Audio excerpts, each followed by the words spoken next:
আচ্ছা, আমার ছাদের সেই পদ্ম গাছের কথা তোমাদের মনে আছে?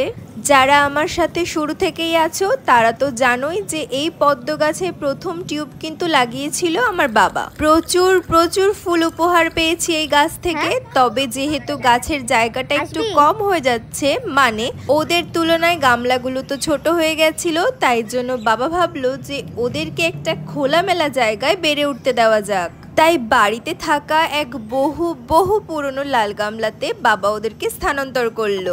এইবার ওরা ঠাসাঠাসি ছাড়াই সুন্দরভাবে বেড়ে উঠবে আর আমাদের সুন্দর সুন্দর ফুল উপহার দেবে। আর জানো তো, সব থেকে শ্রেষ্ঠ বিষয় এটা হলো যে এদেরকে বেশি যত্ন একদমই করা লাগে না। এরা অল্প যত্নতেই আমাদের সুন্দর সুন্দর ফুল উপহার দেয়। তো তোমরা দেখতেই পেলে একে একে প্রত্যেকটা টিউব বাবা ওই কাদা মাটির মধ্যে ভালো করে বসিয়ে দিল। আর এখন দেওয়া হবে গামলা ভর্তি করে জল। অবশ্যই কিন্তু অতি সাবধানের সঙ্গে জলগুলো দিতে হবে।